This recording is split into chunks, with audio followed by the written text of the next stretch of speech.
Well, I've been kayfabed and colonized, and I guess a little bit of I don't know, man. I'm susceptible. I've been Van Skyvered. This is the Drew Friedman Mavericks and Lunatics icons of Underground Comics. Um, a shop, the shop around the corner from my office had an extra copy, and I managed to get my hands on it. I couldn't resist. If you haven't seen, Noah Van Sciver did an interview with Drew Friedman. The Kayfabe guys did an interview with Drew Friedman. The Kayfabe guys looked through this book, Loading the Cannon. Colin looked through parts of this book as well. All of that kind of hit me over the course of a few days, and realized, hearing the interviews, seeing the book itself, this was something that I just had to have. So, excuse me while I take some water here.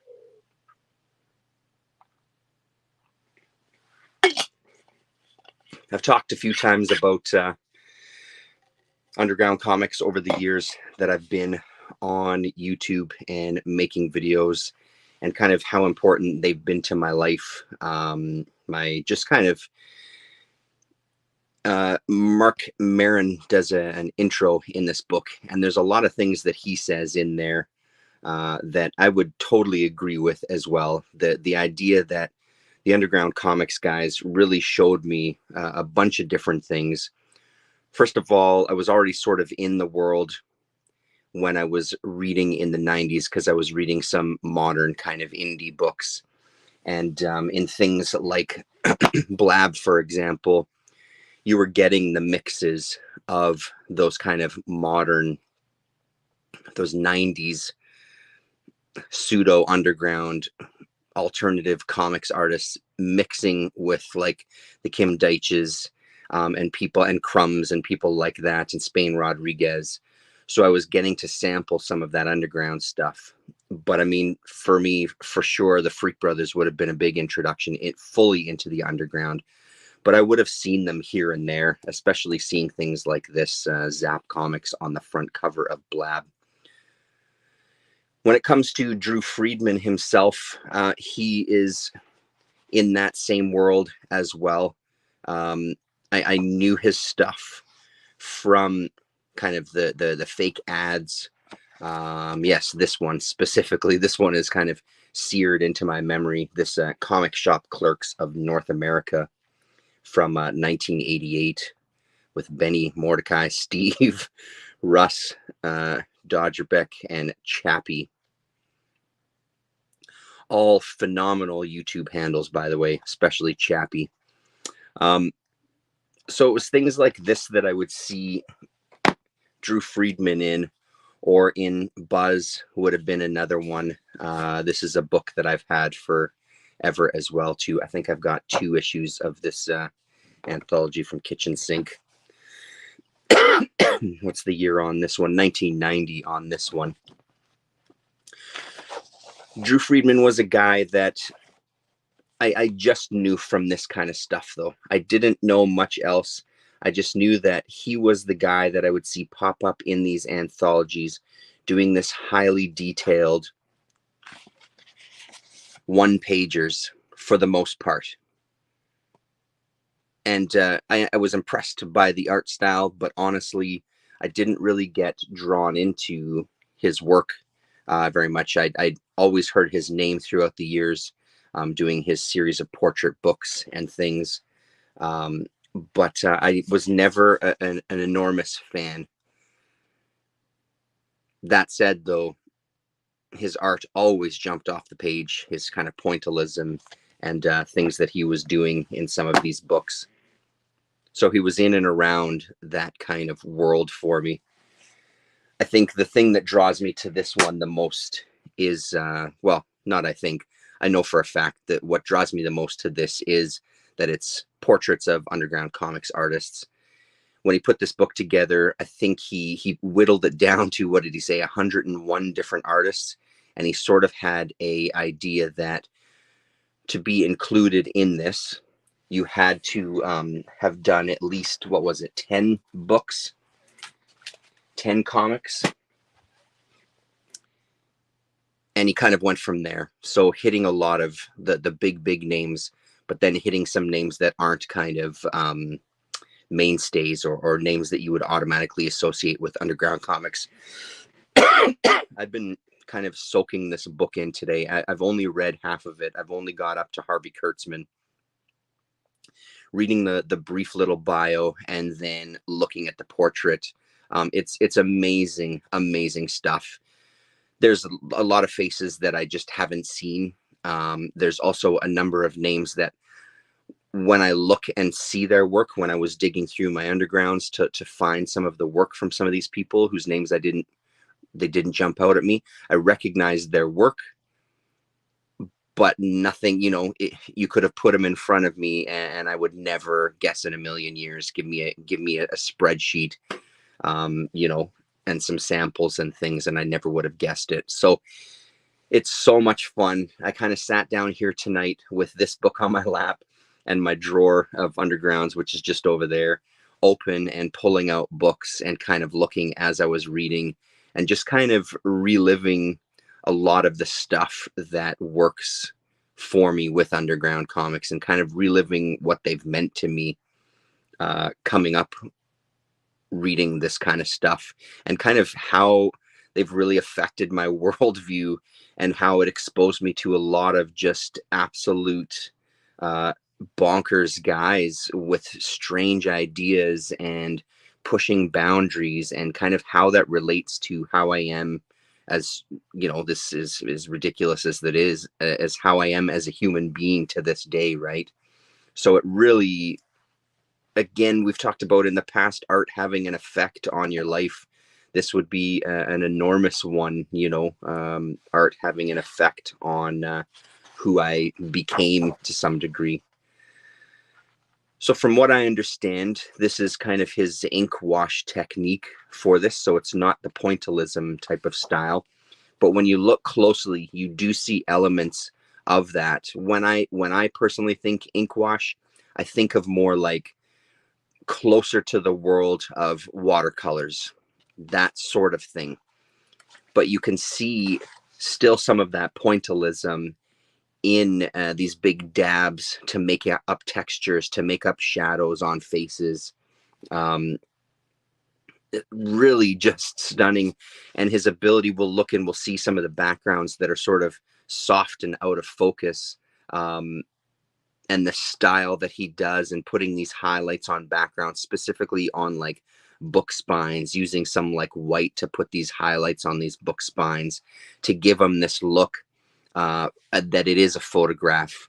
So he collected a bunch of photographs, and it took him, I don't remember how many years. I don't know if he says in his introduction how many years it took him, but he spent a lot of time trying to gather photographs of the artists and then use those as his reference, sometimes keeping backgrounds, sometimes changing backgrounds.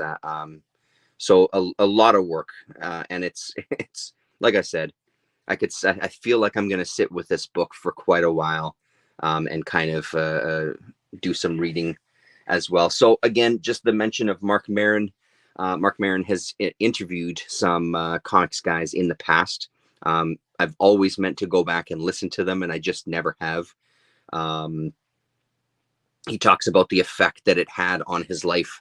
I believe specifically he shouts out this Estrin History of Underground Comix. I think this is a later printing of it. But I think this is the one that he shouts out in it. Yeah, he does right there. There you go. And kind of the effect that it had on him, including standing in the bookstore and flipping through it and getting a hard on and rubbing one off in the bookstore, which is fucking hilarious. And then we get the Drew Friedman kind of quick intro before we get into the book itself. So I thought it would be fun to kind of, we'll just go through half of the book. We're not going to go into huge detail, but what I did was I pulled some comics from each of the creators as we go through, and we'll take kind of, a lot of the times we'll just look at covers, but sometimes we'll do a quick flip through as well too. I won't have too much to say. I don't really want to, I'm not going to sit and read the book to you kind of thing, but we'll just look at these creators as we go. So Robert Armstrong, one of his maybe more notable works, Mickey Rat, and he also played in the Cheap Suit Serenaders. I've got a couple of the represses of, I think, 2 of the Cheap Suit Serenaders albums, and honestly, if you haven't heard Crumb's band there, it's worth listening to. It's honestly really great. I've played it on my radio show a number of times as well too, and I'm sure that it'll get a replay sooner than later. So Mickey Rat for Robert Armstrong there. And then one of the one of the originators, one of the early guys, Joel Beck, here. And then I'm sure I have other works by him in anthologies and things, but I thought I'd pull this one, Joel Beck's Comics and Stories, which is just a collection of his early stuff.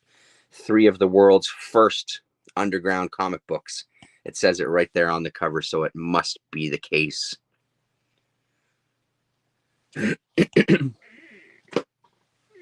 This one was interesting to me. I'm sure I'd known it at some point when looking on,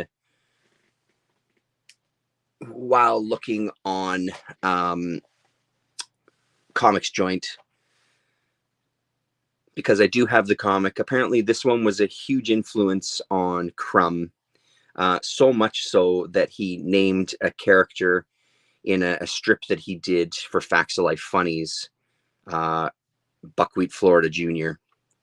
So pulling this one out again, it has almost that Rory Hayes kind of vibe to it, but it's got its absolute own thing going on. So this one we'll take a bit of a closer look at. This one is going to stay out because I would like to give this a shot and read it again. I think when I first got it, I wonder if I have a date on the back of 2016. It looks like I grabbed this one. It becomes incredibly text heavy as you get further and further into the book. So I don't think I gave it nearly its due. And I think I should revisit it here again. But here's a look at kind of what we're dealing with Mr. Buckwheat Florida Jr. or Lester Conrad Ball Jr. Amazing, really amazing. What did it say? Was this 1969 on this one? There was only one printing of this book. I don't know how many were printed. Let's have a look. Sometimes I've got all that information here too. So it looks like the print mint produced approximately 5,000 copies of this comic book, and it hasn't been reprinted.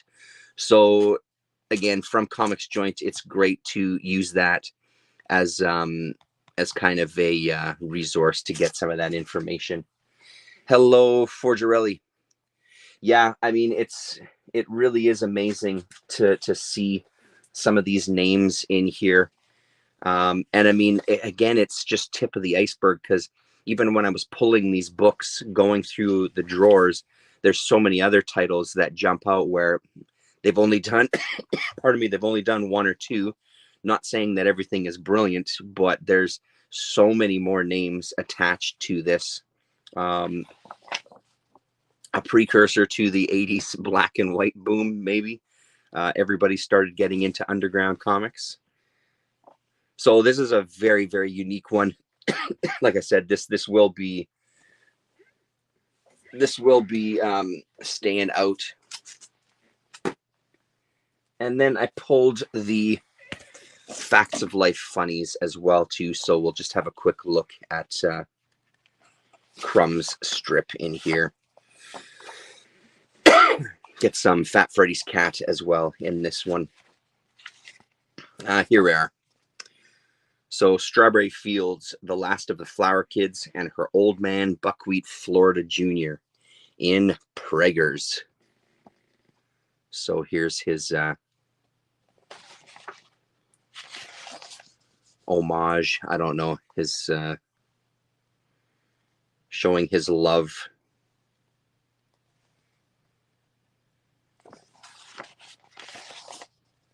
And there you go.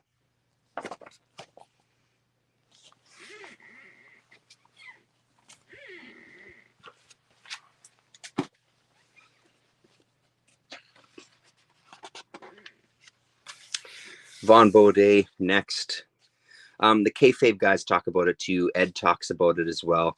Just kind of how he approaches some of these artists and what he says for the ones that have passed away. In 1975, he accidentally died by self-strangulation at age 34. And he also talks about it in relation to the portraits themselves. Like, you know, I think there's always opportunity for a bit of caricature. I don't know, like I said, I don't know all of Friedman's newer work, Jewish comedian series and things like that. So I don't know if he really got into that side of caricature for some of those guys. Then his early work that we looked at the beginning within Buzz and Blab, obviously that seemed to be a big element or a big part of it. But these are done so kind of nicely and tastefully. And I mean, all of these fabric folds here, this is what I was talking about earlier. Some of this background there, you can see some white on the spine. So it gives it that little bit of a shine where you can picture like a flash bulb going off to take the photo, and it's kind of bouncing off of the spines of these books and things. Gorgeous. I was saying to Colin earlier today too, or tonight actually, just the texture on faces as well with this style, because when you do kind of get in close, you can see kind of like the dabs and things, but the use of it on faces and skin textures and stuff, it's a really nice kind of balance between this kind of pointillism and like a wash, you know. And I mean, we've looked at Von Bode a million times, so just pulled out Junk Waffle there for a first issue look.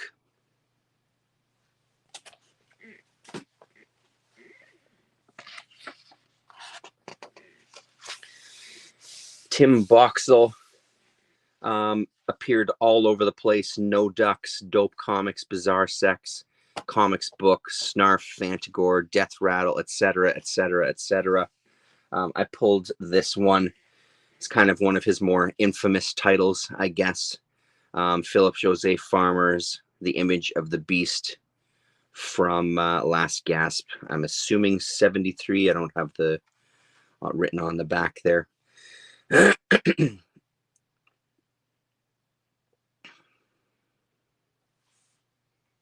Oh, really? Hey, Forgerelli, that's amazing. One of your best finds ever was a signed, numbered hardcover of Bode. That's very cool.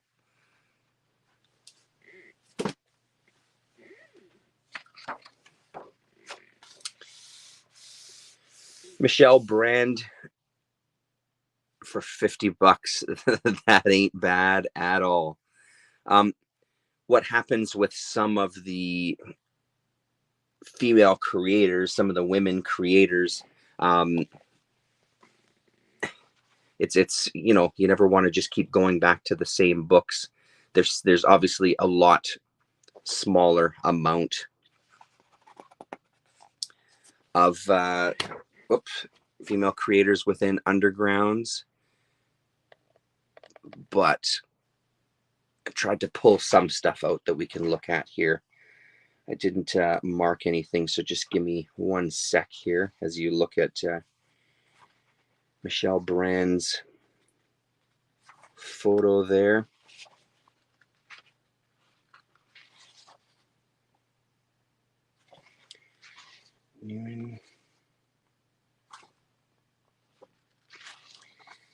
Clement.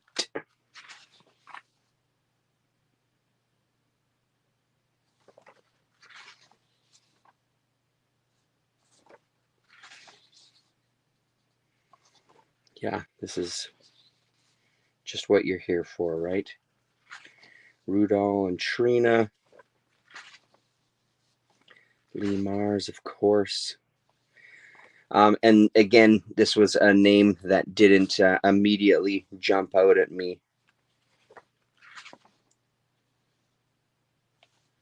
And I'm not seeing any of her stuff, or at least nothing listed. So quite possible that she doesn't appear in this specific issue of Women's Comics, but Women's Comics would have been something that she contributed to amongst others. It Ain't Me, Babe. I feel like my collection is kind of spilling out in a bunch of different areas because I'm sure I have a copy of It Ain't Me, Babe, but I can't find it for the life of me. She also had a piece in that Facts of Life Funnies that we looked at as well too.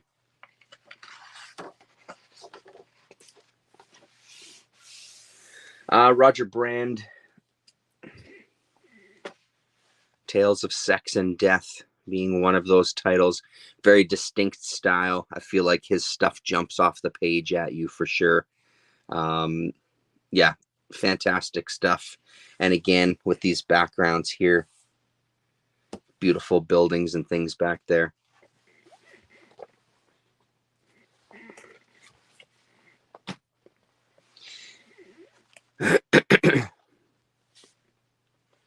Oh, you have the Women's Comics box set. Okay.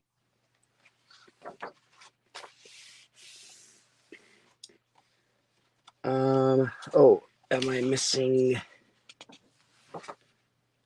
Oh, yes. So Nancy Burton was somebody else that I just didn't have anything because there was so small amount of stuff. So, I mean, one of the areas that I just haven't got into yet, I'm sure it'll come soon enough, is kind of like the Gothic Blimp Works newspapers and the East Village other newspapers. I haven't really dug into that side of Underground Comics. And then she also appeared in It Ain't Me, Babe as well. So um, gorgeous. I love this. I love this portrait a lot. This is really fantastic. He's got a really interesting style as far as like slightly oversized head, and so everything feels like it's being shot from an odd angle, like looking down in this case a little bit. And then she's kind of leaning towards us. It's really makes for a great effect, but all the textures and everything in the background and underneath her are killer as well too. Uh, Xavier Leslie Barga, who now goes by Xavier Leslie. Oh, yeah, no, sorry. That is correct. Yeah. Leslie Carbarga was what he went by when he was doing Underground Comics. And his style, if you know Dope Comics, you know his stuff. He has this kind of classic animated Fleischer ish type of thing going on here, which is, I've always loved this cover. This has always been one of my favorites. Um, did stuff in Snarf as well too, Yellow Dog and San Francisco Comic Book.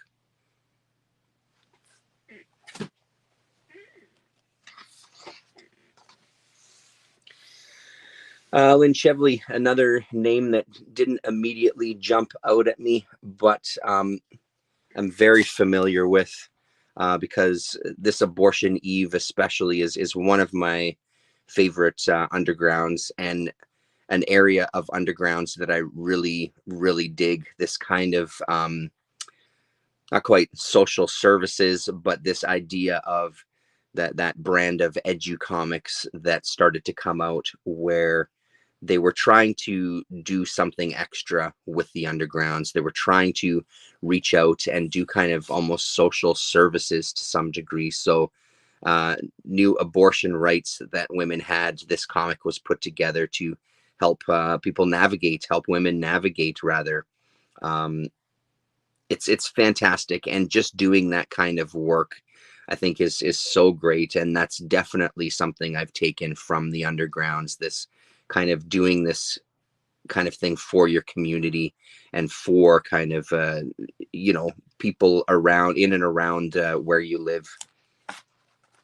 And then Pandora's Box as well. um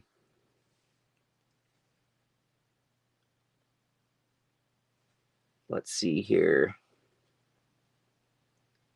Joyce Farmer, that's right. Under the pseudonym of Chin Lively, founded Nanny Goat Productions, publishing comics from a women's point of view, beginning with the all-women feminist anthology series Tits and Clits, which we'll look at later. The following year, they released Pandora's Box Comics and Abortion Eve. It's well worth keeping an eye out for there for Girelli. It's really, I think it's great stuff.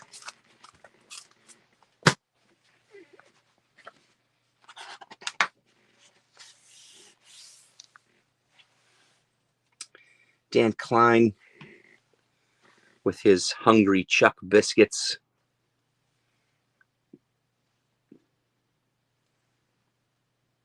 It's a great one. I love how so many of the creators are almost fully closed eyes. He's got a really unique way of drawing hands. There's always something unusual going on with people's hands.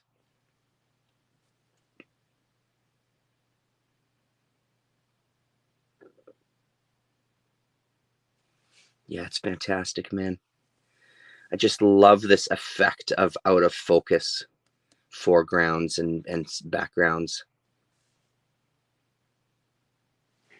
Very cool.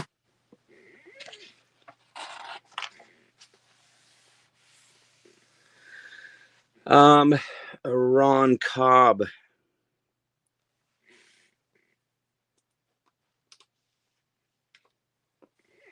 In-betweener artist for the Walt Disney Studios. I think it was in this Slow Death that maybe he I don't have it written on the back of that one. I think it might be that he worked with somebody on a story in this one, if I'm remembering correctly. Let's see if we can find it. Oh, Jim Osborne. Man, fuck. This is the thing with books like this revisiting and going back and flipping through these comics again.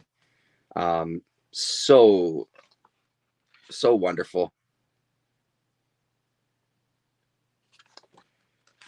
Yeah, I'm not readily seeing his name. I have a feeling, though, it was something in here that he assisted on. There's also a couple of one-pagers that aren't signed as well, so that very well could be him. Jackson, of course. Kim Deitch. Crumb, no doubt. Gilbert Shelton. Yeah, I'm not quickly seeing him here, but it could very well be something like, where was that piece? Something like, oh no, that's Dave Sheridan, says right there. Something like this cartoon, possibly.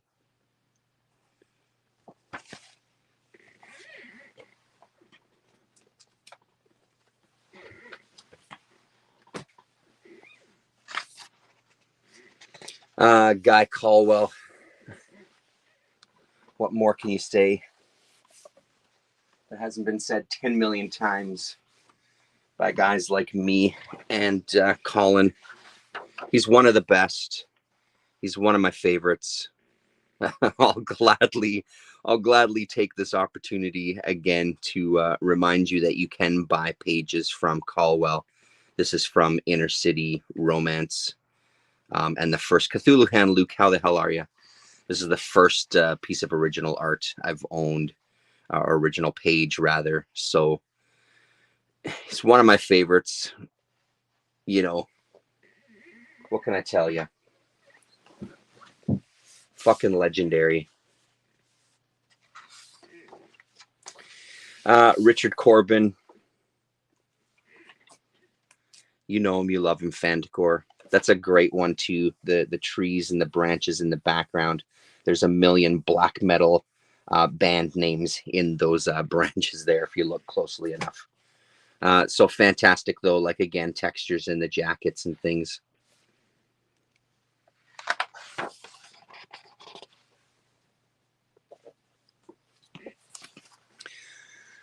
Of course, Crumb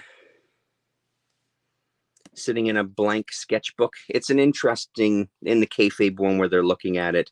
I think they commented on it as well.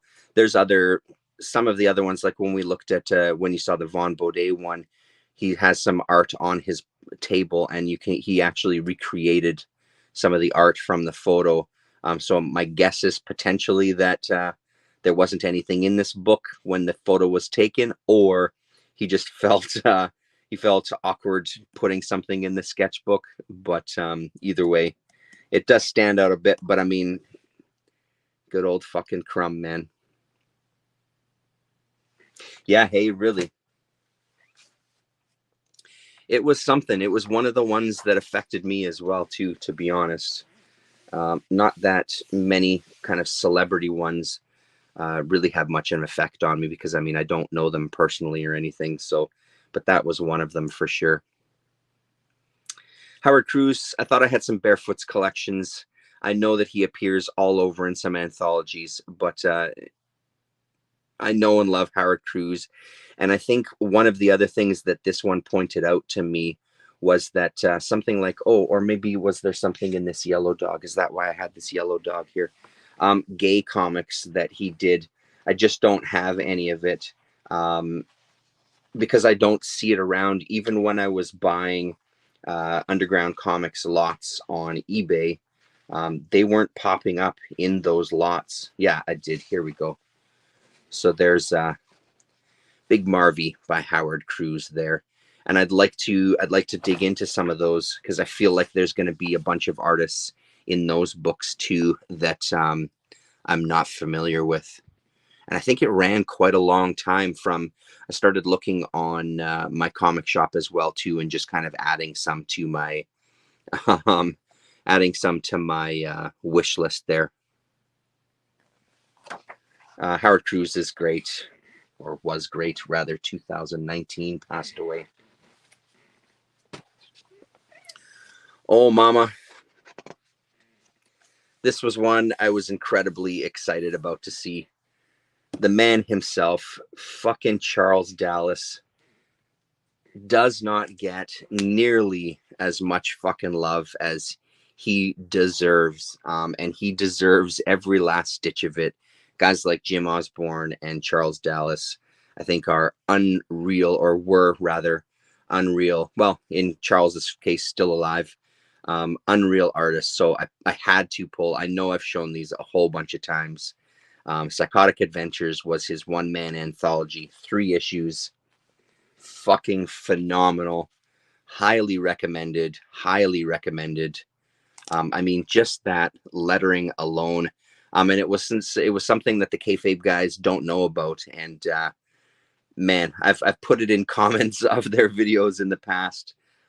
In some off chance that they do end up seeing this video, Jim, fuck man, get some of this shit. Ed, get on this shit. Psychotic Adventures. Mulhall, Pennsylvania. Kayfabers. Email, mail them some shit. I don't got extra copies. If I had extra copies, I would absolutely send them. I think they would love this book. I think everybody would get a kick out of these books. Again, just the fucking covers alone. Outstanding, outstanding work. Yeah, amazing, amazing guy. And every time you see his stuff, it stands out, and it's always really, really fantastic.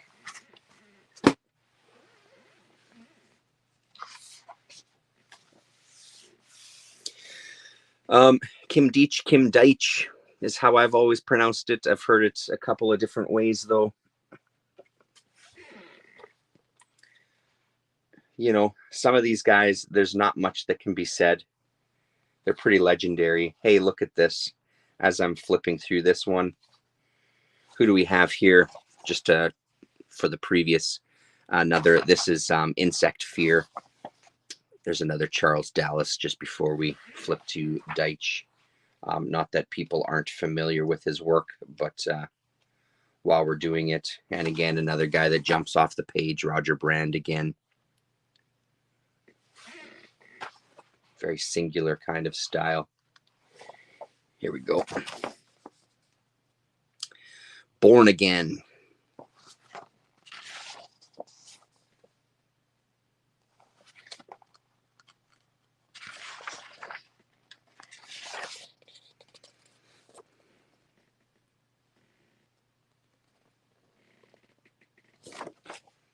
Insect Fear.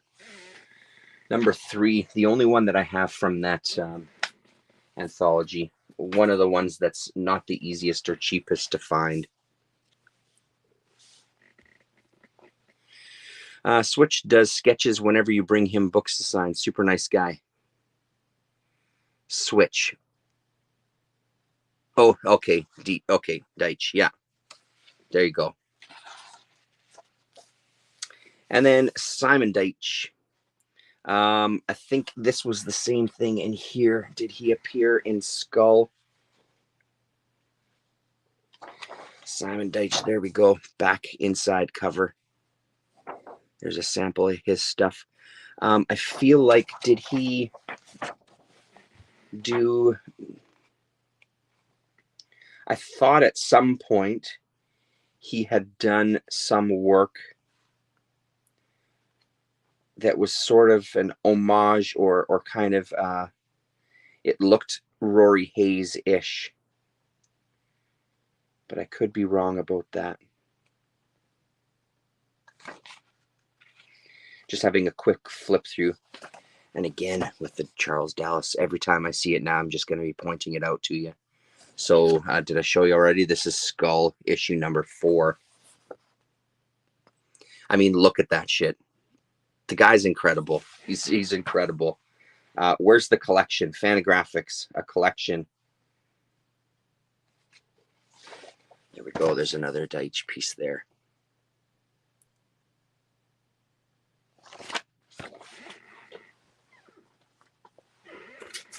Charles Dallas Reader.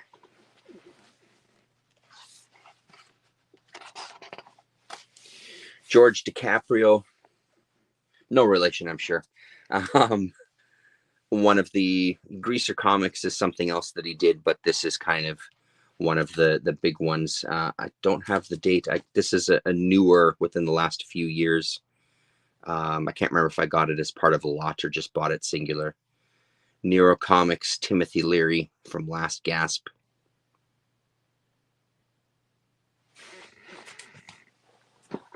He had a son that does something or other. Harry Driggs, again, another name that didn't, even when I flipped through and looked, Corporate Crime Comics here, he does the first story.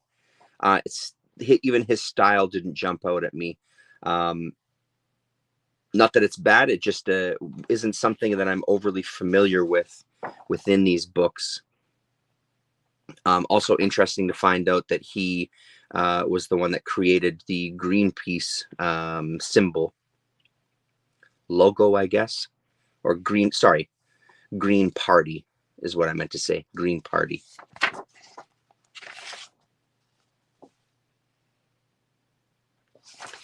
Political activist as well is what it says here. So a guy that I'll be digging into more. Again, I'm sure I've got some other anthologies with him in him. I'm going to have to kind of take a closer look and give him a good read. Love this portrait. Absolutely love it. He looks pretty fucking intense. Guy that ain't fucking around.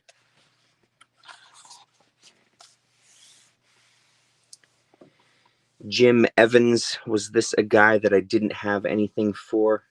Appears in Yellow Dog. I'm sure he's got some stuff in Yellow Dog somewhere. Oh, that's right. This was, he appeared in Tales from the Tube. It was this one here, I believe.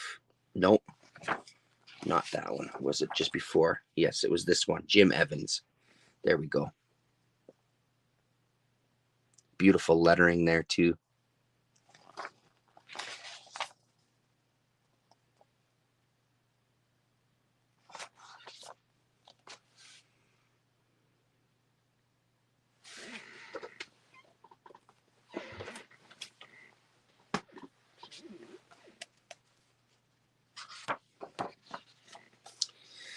Joyce Farmer.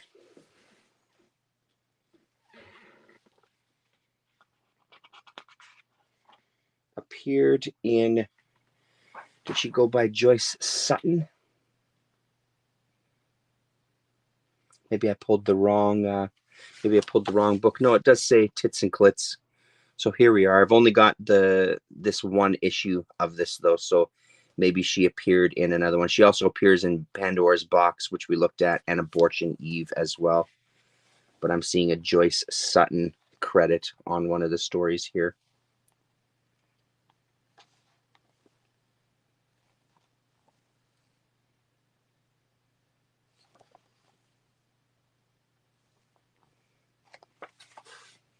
For the love of comics, how the hell are you, man? Nice to see you. Welcome. You're just in time. We're just taking a casual look through Mavericks and Lunatics, icons of Underground Comics, and just having a look at some art as well. It sure is, yeah. Special exits. It's not listed here, but I mean, oh no, there it is right there. Look at you. Yeah, you're good. Her 2010 graphic memoir, Special Exits, Fantagraphic Books, depicts the problems and treatment of the elderly and the extremely vulnerable by the medical community. Good shout out there for Girelli. That sounds fantastic. Again, another name that I'm not super familiar with. So, Sherry Flanagan. We've talked Sherry Flanagan before. The Trotz and Bonnie collection hardcover is this one's for Damien. It's mandatory reading, mandatory. And if I can find it, we'll see some Trotz and Bonnie here somewhere. Here we go. This is Merton of the Movement. She's part of Air Pirates as well. So there's a couple of Trotz and Bonnie strips. Just the 4 in this one, I think. Yep.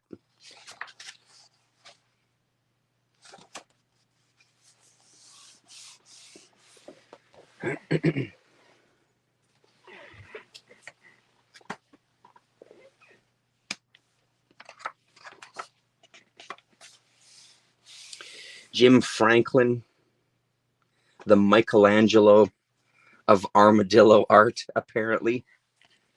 And there's the only issue of Armadillo Comics that I have, but you can see that there on the front.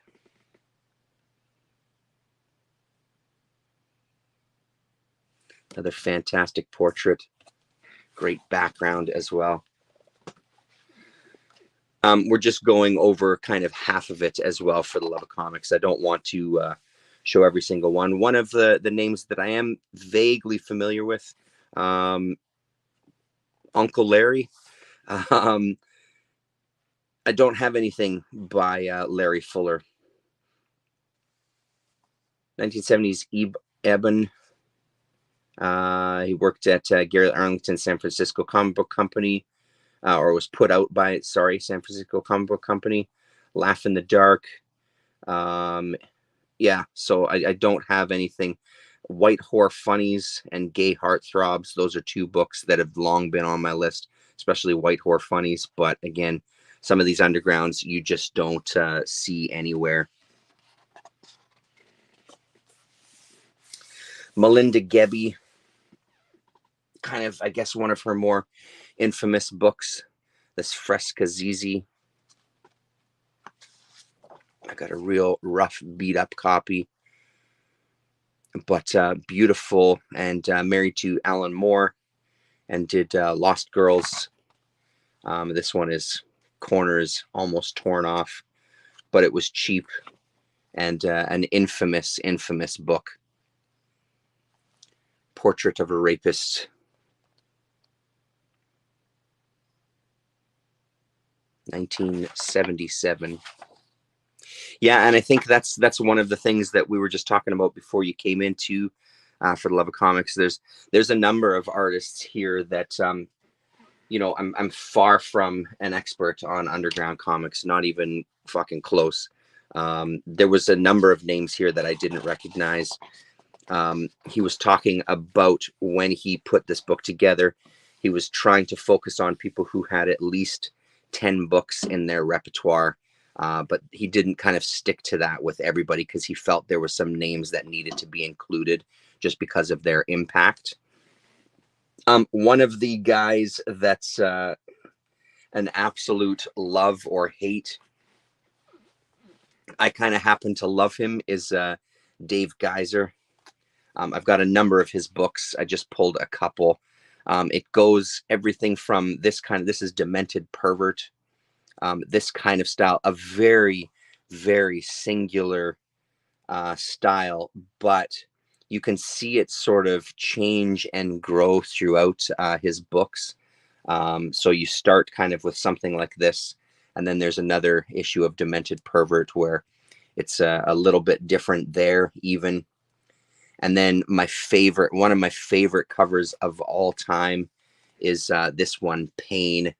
I mean, look at that goddamn lettering. So then you get this style. So it's all the same artist, but it's just really completely blown up in an insane kind of way. I also have a book, Saloon, I think is another one. I think I've got an issue of Clowns as well, too. These ones I pulled, this one especially because I love this cover so much. We'll kind of, let's crack this one open quickly. Copyright. And we'll have a look inside. So there's the back cover strip. Almost kind of a graffiti art type of style at times with his work. I think this is kind of his most accomplished stuff, though, in this Pain. Just completely wild. Just open to some random pages here. I mean, look at the Robert Williams level shine on that car there, you know. The kind of bend in it, and some of these faces. But he really is one of those artists that people are either just absolutely hate or, like me, just can't get enough of. It's beautiful. Use of all that white space in there, and then down at the bottom of the page, not much. Yeah, that's right. They haven't been collected. So, I mean, that's the other hope for a book like this. Here's kind of like, to me, that's kind of when you see some trains rolling by, that's kind of like that graffiti style of caricature that you could see along with a piece on a train, right? It has that sensibility about it. Hopefully with a book like this, though, it draws some more focus and maybe collections from some of these artists get put together. What year do we have on this one?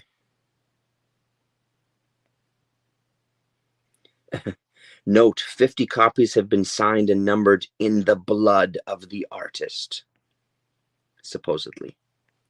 I'm not quickly seeing a year.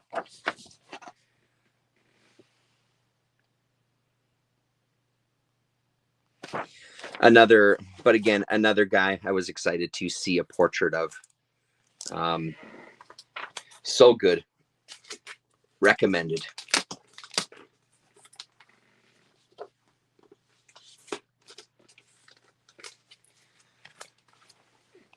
One more shot of that there before we move on. Wild stuff.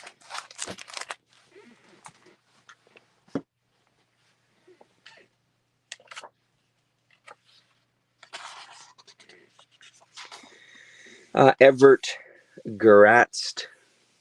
Apologies for butchering that, as I'm sure I did. Snarf number 1. Again, a guy who would appear in a bunch of anthologies. In this case, the incredible Dennis Kitchen. Every time I see Dennis Kitchen stuff, I have that same effect too. It has that same effect on me. So there you go. There's his stuff here. Let's hold it side by side with his image there.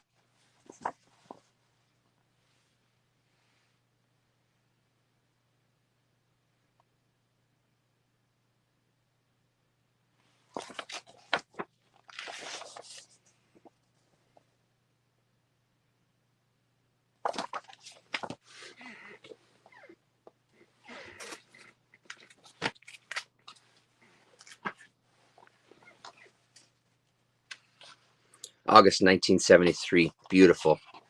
Thank you. Don Glassford. Did he appear? Yes, in this. I think the story with this deep 3D comics was that all of them really just did not print very well. So there's your 3D comic here. This one did come with glasses. Yeah, there we go. No arms were with it though, so just the front. I mean, not that they do you much good anyway, because you're not seeing much on that. I want to say that this was a problem with all of the issues. This wasn't just kind of some of the comics that came out had this misprint. I think this was a classic kind of error. So don't run out and look for this one, but 3 deep comics.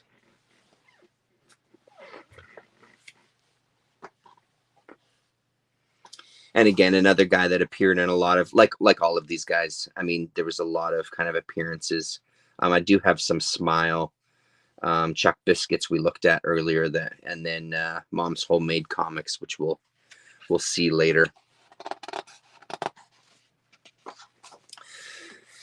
The Man, Larry Gonick, Cartoon History of the World is the title that I know him very, very well from. I've spoken about it in videos before. My grandma, when I would come to buy some comics for my birthday, she would always make me pay. She would always make me pick up a Cartoon History of the World. It wasn't an option. It was expected. And I mean, I enjoyed them at the time for sure. They weren't something that I sat with and kind of read multiple times by any means. Just looking for a sample of his stuff in here. Tales from the Ozone apparently has him in here, but I'm not seeing anything that jumps out like him, although backing up one sec.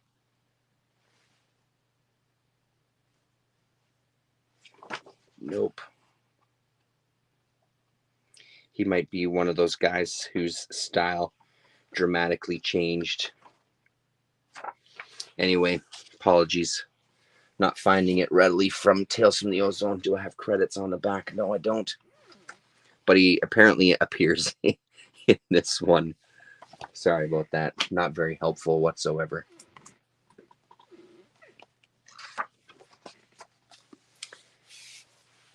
The Man, Justin Green. Talked about him a million times as well, too. Hopefully well known at this point. Incredible. And again, just the lighting on his face and stuff. So nice. And in this one, you can see he filled the background with his version of his characters.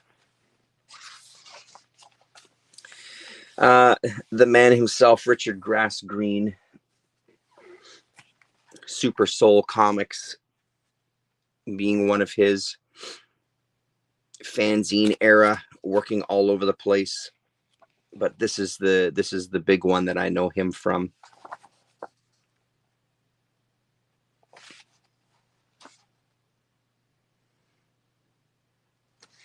Kind of starting to bridge that ground level comics to some degree. Not fully there yet, but maybe a little closer to it than kind of the underground guys.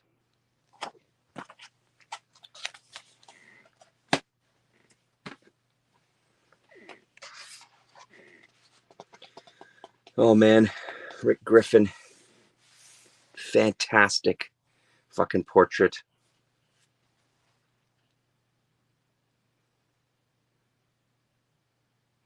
Tales of the Tube, we pulled that out earlier. You saw that earlier.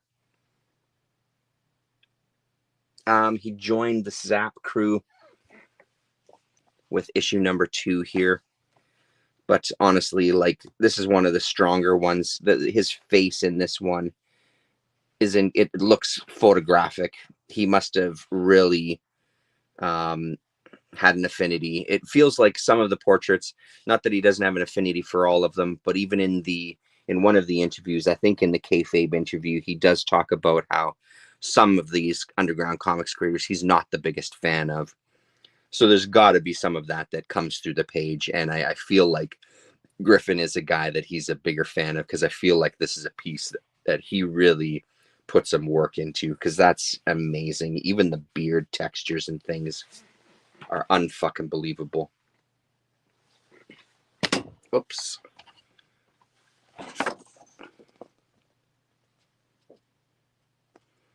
$1968 for Zap Comics number 2.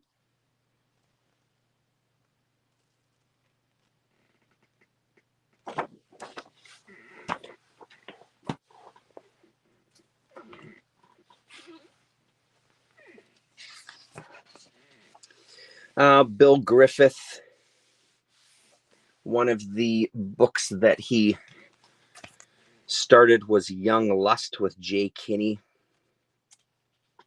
Here's Young Lust number 1. And of course, Griffith also Zippy the Pinhead, who we've shown off before. Tales of the Toad was another one of his. But that's a look at Young Lust.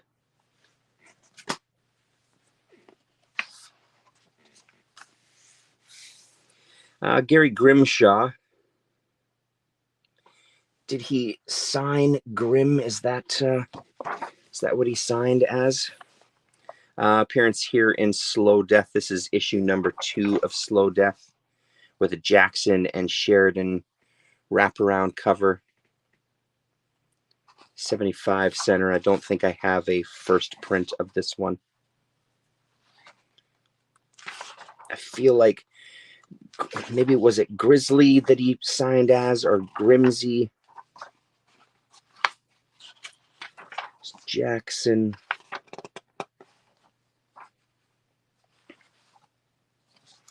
Jim Osborne, again with the Jim Osborne, man.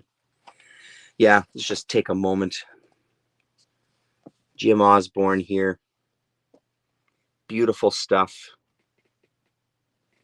Like, that figure is amazing. Just really shows kind of his line work. We'll look at him eventually when I do a part 2 of this, where we look through the rest of the book. His name will come up, and we'll look at some of his stuff. Some Corbin here as well.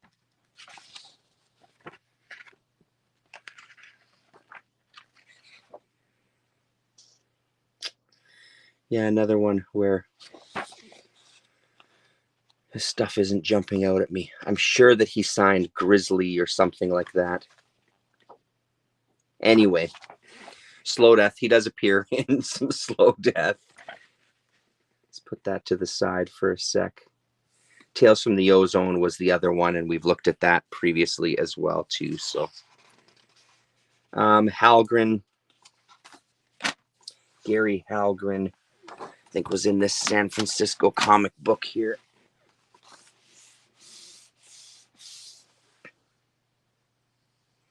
Air Pirates Funnies number 2.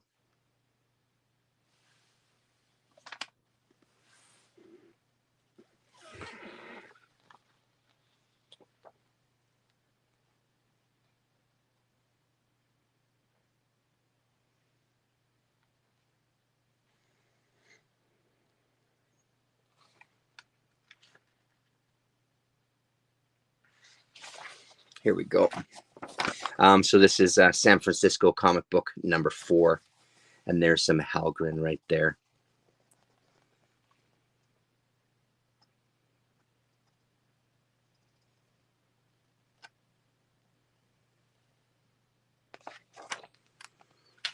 And as I was flipping to it, seeing this Bud Pud, I think that says M. McMillan, not jumping out, but again, the side effect of flipping through these books again. Look how amazing that looks. I'm sure we'll revisit that at some point too. Rory Hayes, another name that I think everybody is. Oh, sorry, George Henson first.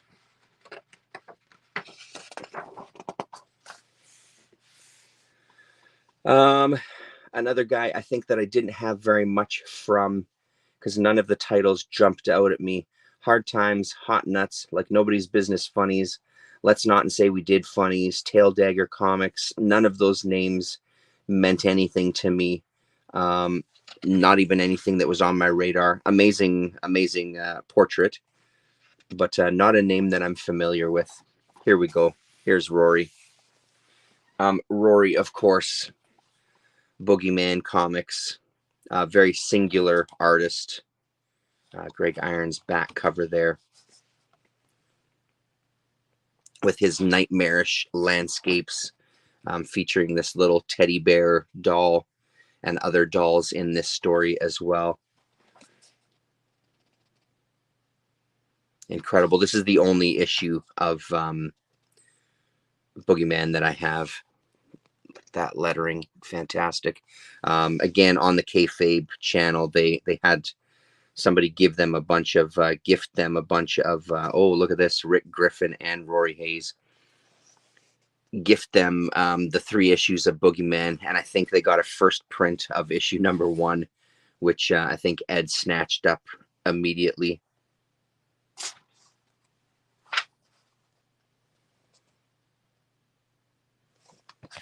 And then the other thing I pulled was in San Francisco Comic Book rather, number 5. Apparently this story appeared in a couple of different places. A tribute by Rick Griffith. So the Rory story, and you can see there, if you see his picture there and comparing it to there, definitely the same man. So this one is Rory going out, waking up, and looks like he has a knife in his chest and grabbing his teddy bear and going out, telling a story of a movie that he's envisioned.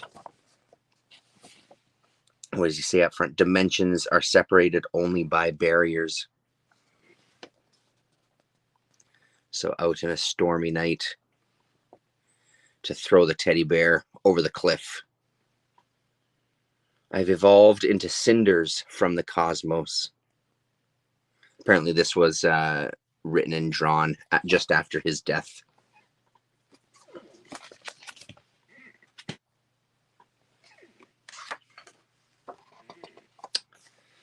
Dave Herring, another guy didn't know very much about.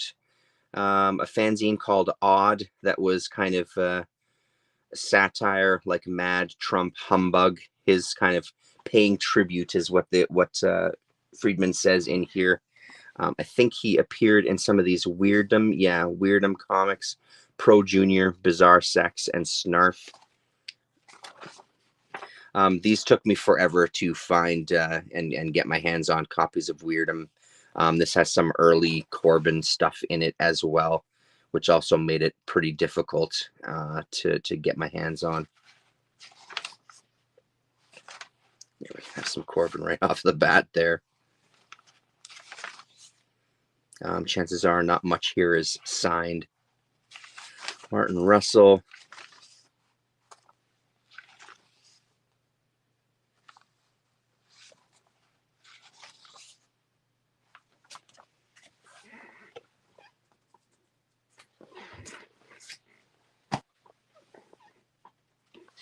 Few more pages and then we're done. My man Rand Holmes. Can't talk Rand Holmes without trying desperately to get the gigantic Harold Head collection onto screen. I've got a couple of copies of this one, couple of the printings, the $1.75 and the $1.50. I love Rand Holmes. Like, how could you not love this guy? Look at that. Look at that smile. Look at that face. He looks like the friendliest motherfucker ever. I really, really love his art style. I think he was fantastic. It just so happens he was also a Canadian. That's also got to be why his vibe right off of the page, even in a portrait drawn by Friedman. He's a good fucking dude right there. Great, great, great artist. Great artist followed up by great artist. Greg Irons. I mean, what can you say about Greg Irons? Not a hell of a lot, because the guy's a fucking legend. Here's Legion of Charlies. Oh, sorry, Forgerelli, I missed this one. Griffith lives near me in Connecticut. Oh, wow. Met him at Book Talks. That's amazing. That's absolutely amazing. I mean, Irons has a very distinct style, and I love it. This kind of horrific, rough. There's an intensity there for sure, right? Like, there's definitely an intensity.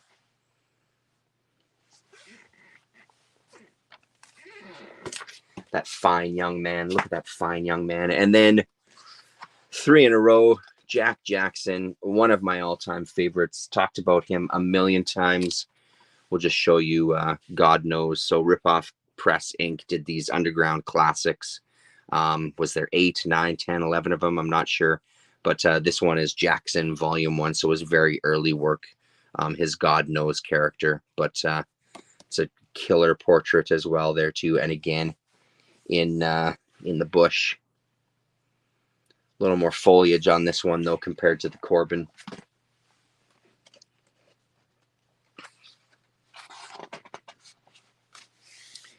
Jeffrey Catherine Jones.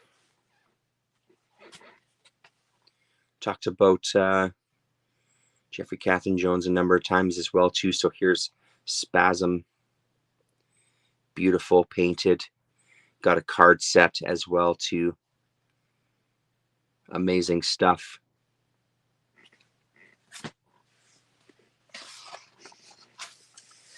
Jay Kinney, another guy that looks like a very peaceful Bob Rossish type of dude.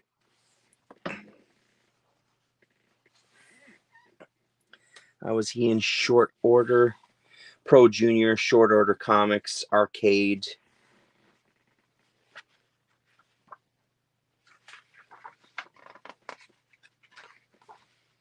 Oh yeah, Ace the Midget Detective in this. Short Order Comics, that's right. Rory Hayes in here as well too. So I'll show you what I'm looking at here. Short Order. This one has some Rory Hayes as well. So you can see kind of still his very distinct style, but a little more polished maybe than what we saw earlier.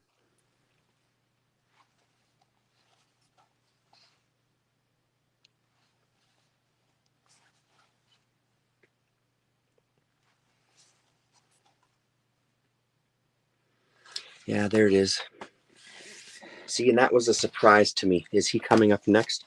Let's keep that one open.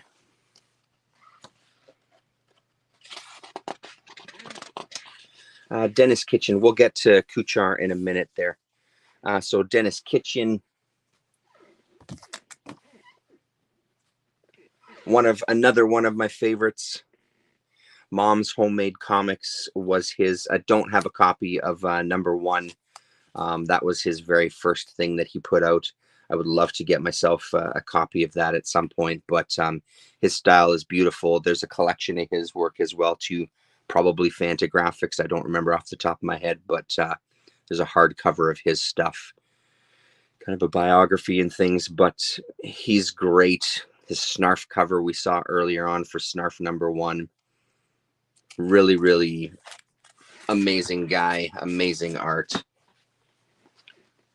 Huge. Aileen Kaminsky Crumb.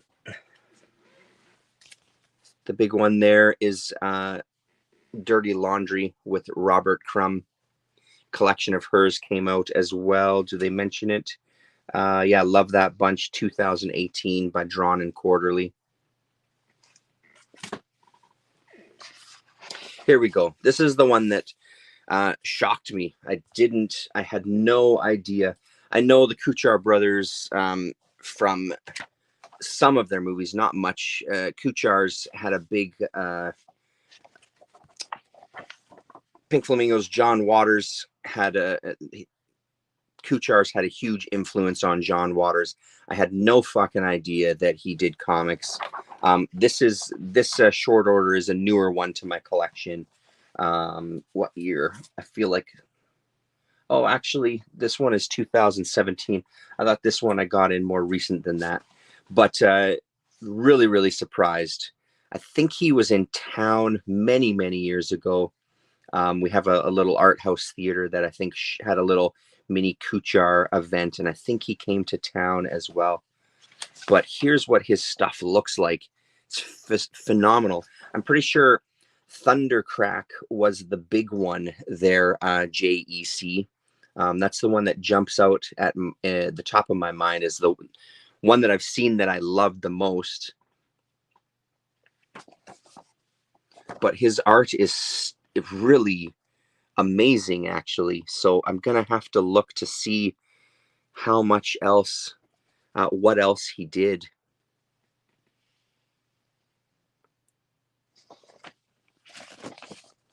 Because this is wild. It has that kind of Rory Hayes feel to it, but his own thing. So this one will be staying out. Good Lord. This one will be staying out to read. I don't know if he has any other strips in here. Let's have a quick look. That might be it, because apparently he didn't do too much. Yeah, no, unfortunately, that's it for this issue. What else does it say in here? Oh, Arcade. He was in Arcade as well, too. Through his friendship with Art Spiegelman and Bill Griffith, his comics appeared in their publications Short Order Comics and Arcade the Comics Review, which included his biography of H.P. Lovecraft.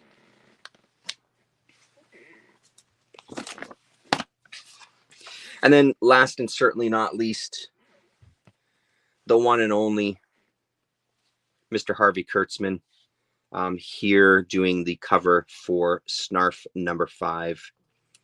You know, amazing, amazing guy. Just the idea that he single-handedly kind of discovered some of these underground comics guys and gave them a platform to create stuff and encouraged them along, and sort of had kind of his hand fully in that pot to get these creators going and influencing them, is can't be understated. What does he say here at the end? Harvey Kurtzman has been hailed as the mentor and the father of the underground comics movement.